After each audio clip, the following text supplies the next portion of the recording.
Greetings, gentle readers. I'm Captain Logan, and it's time to add some new acquisitions to the comic book vault. Yes, I'm bringing back new comic reviews once again. This is probably like the 4th or 5th incarnation of this, but finally trying to do my pulls again on the channel, and I don't know how long this is going to go. I'm hoping to do it for the foreseeable future, and if it goes really well, I'll just keep on going with it. As everybody knows by now, Comic Book Late Night is on hiatus for the moment, just because I've been really busy on the weekends, doing a lot of conventions and things like that lately, and so we're hoping to bring it back in August, and I haven't been able to weigh in at all on comics lately since I haven't been doing late night and things like that, and I haven't even been doing tweet reviews. So I thought I'd go ahead and try to start doing those off the cuff to get it out more often, and so hopefully it goes really well. I generally prefer to script, but I'm going to keep attempting this off the cuff thing and see how well I do. Anyway, I also want to mention to people, in case you don't know about it yet, that Vince and I are going to be completely on hiatus from the whole channel through July. The channel will be dark in July. We won't be posting anything. I'm going to be on vacation. We've got lots of other things going on, and we need a break. And so anyway, I hope everybody understands. I know it's going to be rough for that month. That's a really big movie month. It's a crazy time to have to take off, but we really do, and we're really sorry about that. I know July is when Dark Knight Rises comes out, and Amazing Spider-Man's coming out. But anyway, we'll catch up when we get back and weigh in on everything. And those of you who are wondering about the Dark Knight Rewind, don't worry, it will happen before then. So anyway, let's go ahead and get into it. I'm going to go ahead and go through comics I read this week and a couple other things from weeks back that I feel like I probably ought to go ahead and talk about and weigh in on a little bit. I'm going to try really hard not to make these too terribly long, because I do want to keep doing the full arc reviews that I've been doing with Dan and other people here and there. And so Dan and I haven't been able to do that in a while. He's been really busy with things, and so we haven't done one in a while. But anyway, I'm going to make these as brief as possible, but as a lot of you know, I have a tendency to ramble, so I'll do my very, very best. Anyway, starting off this week with The Amazing Spider-Man number 687. So this is the end of the Ends of the Earth arc, and it's another giant 6-part epic, kind of like Spider Island was, except without all the crossovers. I think there was maybe like a one-shot called Spider-Man Ends of the Earth, but other than that, they didn't do all the crossovers and make it a giant event like they did with Spider Island. I have to be honest with you, I didn't love this. I thought that Doc Ock's whole plan was extremely interesting from the beginning, but it got more and more convoluted as it went along, and by the end, I'm not even entirely sure what his motivations are.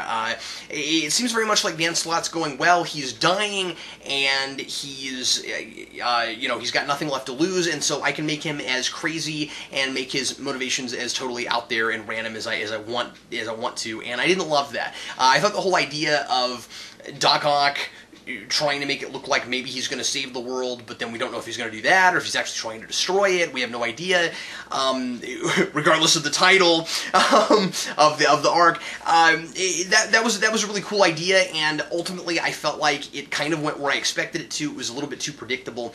I feel like right now Dan Slott's kind of hit and miss. I loved Spider Island, and I loved that 2-part time travel thing with the time doorway thing, but on the whole, I feel like the problem with what Dan Slott's doing with Spider-Man is that a lot of the stories are just too darn big for Spider-Man. Not that you can't have, like, big into-the-world type stories with Spider-Man sometimes, but I feel like he does it far too often, like he's trying to trump himself in the epicness of the stories. And Spider-Man is a very human kind of character. I personally prefer stories where it's much more Spider-Man versus himself, as opposed to Spider-Man versus a big, huge, giant threat. I feel like the stakes are almost too high right now for this, where like every story is, not everyone, but a lot of them, it seems like the Avengers have to show up because it's too big for just Spider-Man.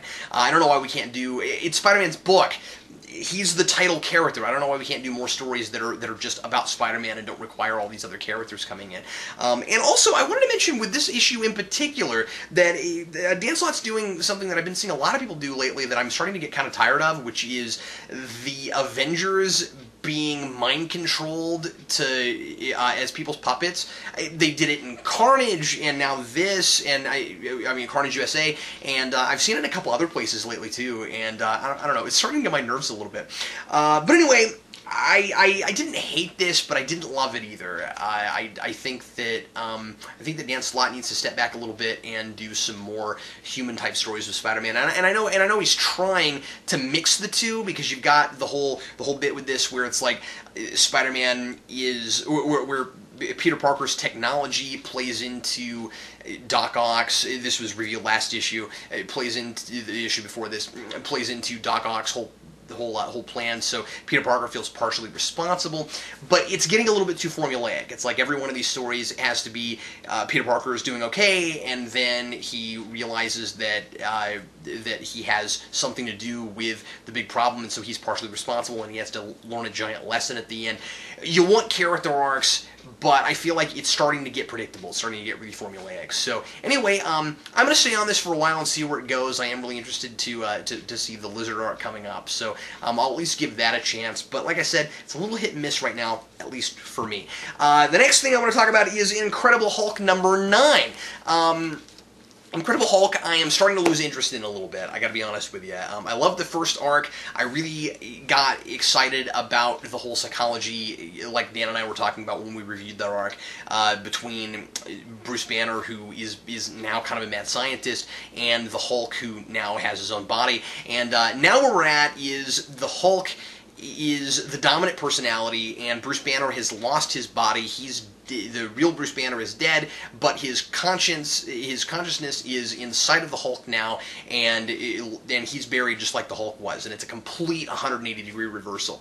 I was kind of hoping that wouldn't go literal when I read that first arc, that Aram wouldn't take it quite that far. I'm not saying it's bad, and I'm a little bit intrigued to see where it eventually goes, but the problem is right now, with the Stay Angry arc, it's just the Hulk trying to stay angry so that Bruce Banner doesn't come out, so we don't have any Bruce Banner going on right now, because he's keeping him suppressed. And when he does come out, we don't get to see him, because this arc seems to be entirely from the Hulk's perspective.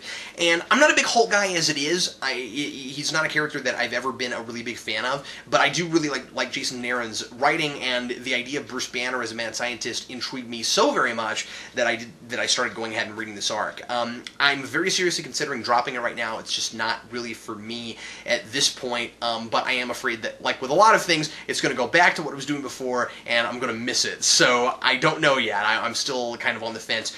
This issue in particular is about the Hulk going to Atlantis, and he gets some weird magic thing in his chest because some people from Atlantis are trying to keep it from getting in the wrong hands and stuff, and so they want it to go to the surface. Anyway, this is getting a lot more into the big, crazy, over-the-top monster stuff, which was present in the first arc, but what was, like I said, what was keeping me intrigued was the really deep psychology stuff, and we seem to be getting out of that right now. So anyway, I don't know. I didn't love it, but maybe it's just not quite for me. Also, I want to mention that like Dan was saying when we reviewed that first arc, they're still jumping around artists a lot, and I really wish that they would find a regular artist for this book, because it's getting really weird issue to issue. This one was a little bit cartoony for this material.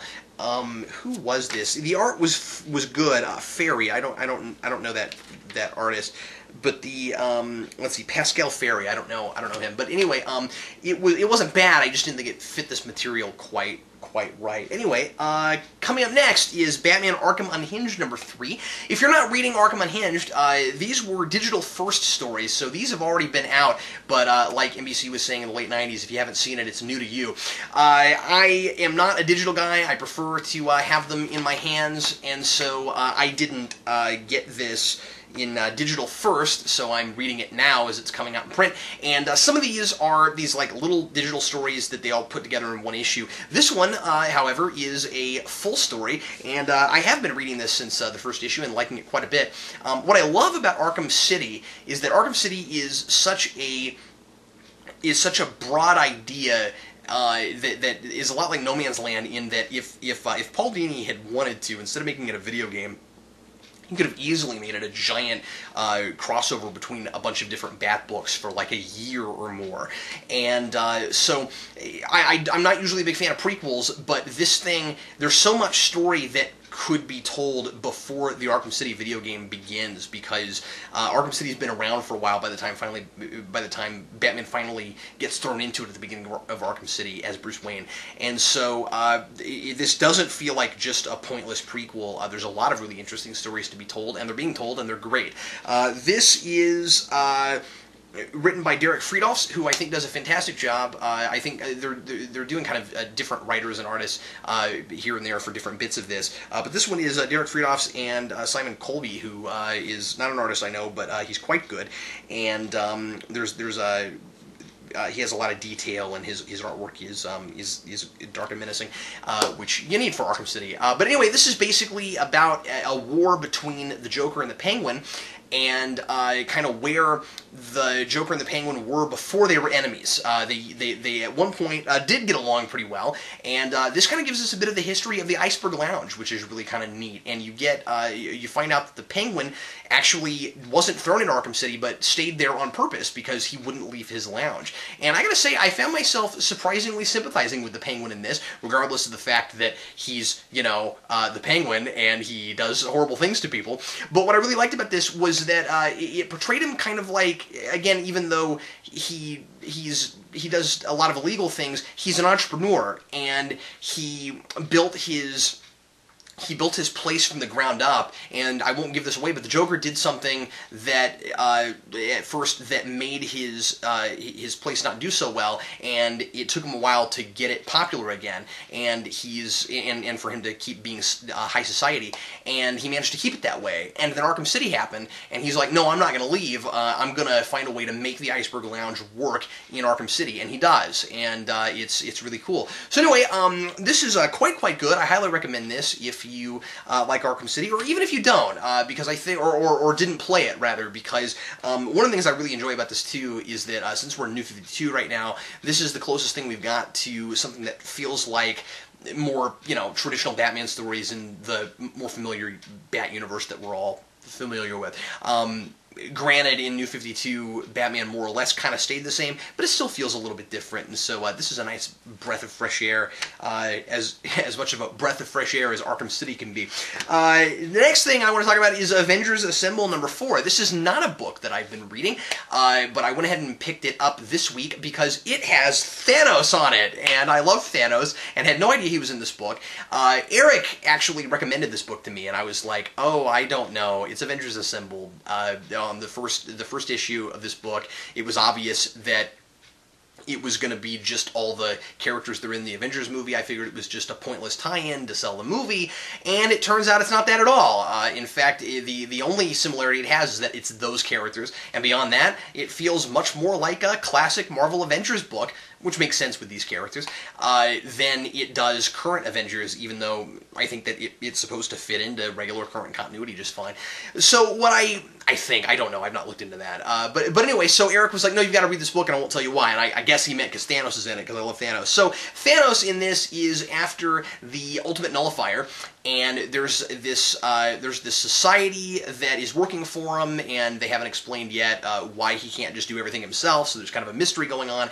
But anyway, it's great. It's Bendis being a lot less decompressed than normal. In fact, it's not really decompressed at all. It seems to be very normal comic book pacing. There's quite a bit of bang here for you, $3.99. I thought the story got pretty far within these 22 or whatever it is pages.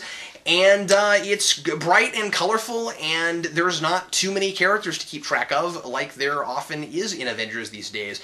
So what's really good about this is it feels like a regular, old-school kind of Avengers book. And there's, you know, Bendis has much more of a handle on these characters because there's not too many of them, and so they all can be integral to the plot. Anyway, this was quite good. I highly recommend it, and I think I will probably at least try out issue 5. I've not been doing a lot of Avengers lately, and wasn't real keen on doing this just because, you know, I've got a lot of stuff on my pull, and I'm not generally an Avengers guy. But this is something I can really sink my teeth into, and I love Thanos, and Bendis has a great voice for Thanos. He's very funny in this, and anyway, it's great. So, the last thing from this week is the first issue of Spider-Man, the new crossover between the Miles Morales Spider-Man and the 616 Peter Parker Spider-Man. And this is, of course, famously, or perhaps already infamously, the first time ever that in the entire history of the Ultimate Universe, so 10 plus years, that we've crossed over the Ultimate Universe with the regular 616 universe. And a lot of people don't like this because of what Ultimate was originally for, which was being a totally separate universe and bringing in people who didn't want to have to keep up with all that continuity. And so now we're expecting that everybody's reading both, and you know, I'll leave it up to you to decide whether or not that's a problem. But anyway, I thought that this first issue was okay. I'm not going to say it's disappointing, but very little happens. It's very much just a setup to say, hey, guess what? These two characters, one of the characters winds up in the other one's universe due to some crazy piece of technology, and then they see each other at the end. I'm not spoiling anything because you see them together on the cover and you know what it is. And then the story is going to start happening after this. This is only a 5-issue series. I really wish they'd gotten farther with this. This feels almost like this is maybe being too harsh on it. I don't know. But this feels like a video game plot at the beginning. It's okay. There's some contrived piece of technology that gets these two people from two different universes together. You need some kind of contrivance. We don't need 22 pages to get there. A lot of this first issue is pretty much just Spider-Man swinging around in the dark, talking about how great New York is. And it seems to be Bendis going, yeah, I get to write Spider-Man by himself again, because lately, of course, Bendis has pretty much just been writing Spider-Man with the Avengers. And so, I don't know, it's not terrible. The art is really, really pretty, and the art is by Pacelli, and so it's great. But so far, not real impressed. It does feel a little bit gimmicky, regardless of the editor's note in the back talking about how they didn't want to do this until they really had the right story for it. I don't really know what they're talking about yet. Like I said, this is only 5 issues long, and so far, all that's happened is one Spider-Man finds the other Spider-Man. So anyway, I hope it ends up being great, but I don't know. 1/5 of the way through, I'm not real impressed. And next up, I want to talk about just a couple of things that came out from weeks past. There's a lot of other things I could bring up, but I don't want this video to be a bazillion years long, so I don't know. I may mention a couple other things later on. Oh, I should also say that I didn't pick up Batman number 10 this week because it wasn't on my pull list for some reason, and I totally forgot it came out this week. So I will try to go over that next week. And anyway, sorry about that. So I just want to talk about a couple other things. The first is Spawn number 220. Now, here's the thing about Spawn. I'm really thinking about dropping this book right now because nothing has happened in 20 issues. I mean, not nothing, but I'm having a very difficult time caring. Every issue, it seems to be about, hey, we're really leading up to something. We're really leading up to something, and we haven't gotten there yet. I'm waiting for all the exposition to stop and all the people talking to themselves to stop and some actual action in the panels to happen. I mean, I don't mean that I need people hitting each other every panel, but the story is not being told through things happening. It's being told through people talking to themselves and people explaining things to each other. Spawn's gotten way too mythos heavy, you know? It's not about the ideas anymore. It's about, hey, there's this, you know, there's the stuff with heaven and the stuff with hell, and here's how the rules work, and it seems like Todd McFarlane's just really in his head right now, and he's back, and he's been plotting this whole time. There's another guy that's been writing, I forget his name, but anyway, he's back writing this with Simon Kurdansky still drawing, and the only thing, at least in my opinion, for me right now that would even begin to keep me on this book is Simon Kurdansky's art, which has kept me on it all this far. I thought about dropping it the last few issues. The one before this had such a weird, bizarre, I almost want to say hokey kind of ending, kind of cliffhanger ending, that I was like, I gotta give it one more issue because that was weird and hilarious, and I gotta know. And as far as I can tell, unless I'm missing something, this had almost nothing to do with that cliffhanger ending. I have no idea what that was about or where it's going, and it almost felt like it was starting from, well, not from scratch again. I mean, this is about a lot of things that have been happening in previous issues, so that's not fair. But, like, I don't know what that ending was about. I'm lost. And, I don't know. I'm not enjoying myself with this series as much anymore. It's just too much people talking to themselves. So anyway, you know, I'm not even going to really talk about the the plot very much with this right now. I think that it's, I mean, I call Bendis generally decompressed. This thing is way worse than Bendis usually is. 20 issues, I don't feel feel like we've gotten anything like as far as we ought to. But I do really love Simon Kornacki's art. He trumps himself every issue. And the first time I ever saw him, I thought he was freaking brilliant.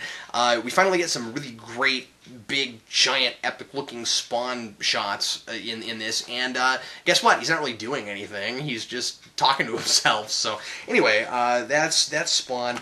And I also want to briefly mention Before Watchmen, Minutemen #1. Now, I'm not going to read all of Before Watchmen, so that's why I'm not talking about Silk Spectre this week. I'm just not gonna get those. I may get them later on eventually in trade, especially if I hear really good things. But you know, it's 34 issues altogether, a new one each week, and you know, I'm reading other stuff, and I'm just reading the ones I'm really interested in. So I'm just gonna read 3. I'm gonna do Minutemen because I feel like this is the one that makes the most sense, because these are the characters that weren't fleshed out in Watchmen, and so finding out what the Golden Age superheroes were like and fleshing those out and you know, who those people are, that seems like a really cool, interesting idea to me. If you're going to do Watchmen at all and do prequels, that's the one that makes the most sense. I'm obviously going to get Rorschach just on the principle of the thing, and because I've got to see what Azzarello does with it and Lee Bermejo, because that's the dream team. I just reviewed Lex Luthor, Man of Steel the other day. I love those two together. The coolest thing in the universe is that they get to do Rorschach. So whether you like this or not, those two doing Rorschach is a really big deal, at least to me. And then the other one I'm going to do is Night Owl, just because I really like that character. So that starts, I think, next week, so we'll see how that is. Hopefully I'll get that next week and talk about it. But anyway, so, well, hopefully as in, I think it's coming out next week. But anyway, so, Minutemen, #1. Pretty good. Darwin Cook, I always like. I think that the art in this is really good, very homage to original Watchmen, and it feels very nostalgic, which is one of the things I like about it. The art does.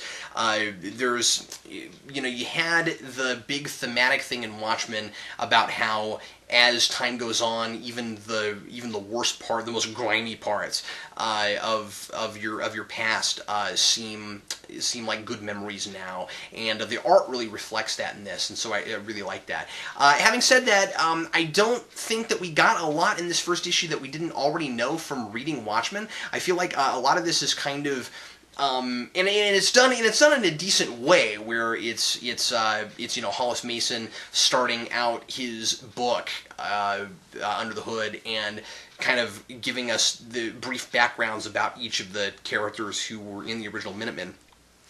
And so I think that the way that's done is fine, but it's weird because it almost feels like it's trying to be okay for people who haven't read Watchmen. And I don't know why anybody who hasn't read Watchmen would even begin to read this, but whatever, it's not bad. It's just we don't get a whole lot we didn't already know. There's a few little interesting tidbits and factoids here and there.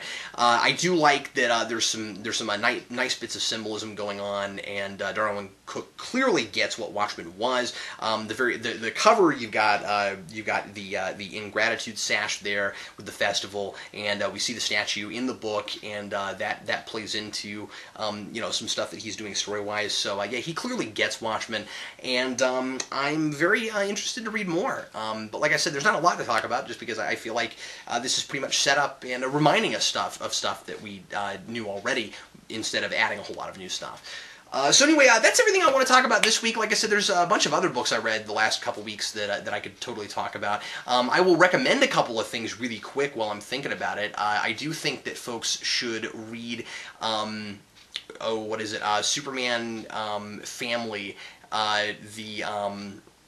the new kids book from the team that was doing Tiny Titans. Tiny Titans is done now, and now they're doing this Superman Family book, which I thought was quite funny, and I actually am maybe liking it even a tad more than Tiny Titans, at least from this first issue, just because it's the same kind of humor, but it's a complete story, and I think they're so far it looks like they're going to be one-shot stories, and it's not as kind of ADD and all over the place as Tiny Titans was. It's a cohesive piece, so that's really cool. And also, believe it or not, I really liked Batman Inc. #1, and I didn't think I would, but I really liked it, especially the cliffhanger. It actually got me wanting to come back for more, and so yeah, I'm definitely recommending that. So anyway, everybody, thanks a lot for watching the Comic Vault. Remember that the Comic Vault is a vast and wondrous wonderland of comic books that you can both buy things from and donate things to. If you want to donate anything for me or Vince or both of us to review on the Comic Vault, you can send it to Geekvolution, P.O. Box 14183, Lenexa, Kansas 66285. And also be sure to go check out and see what we have on eBay right now. Lots of fun old comics for low prices on eBay. Go to wearegeeksnotnerds.com, click on the Comic Vault, and there's a list there of what we've got for sale. You can bid right there. Like I said, we're going to be on hiatus through July. Once again, really sorry about that, but keep watching the channel up until then. We've got lots and lots of new videos coming out. Tons of stuff in the queue, tons of stuff about ready to post. And anyway, so thanks a lot for watching. I'm Captain Logan, and happy reading.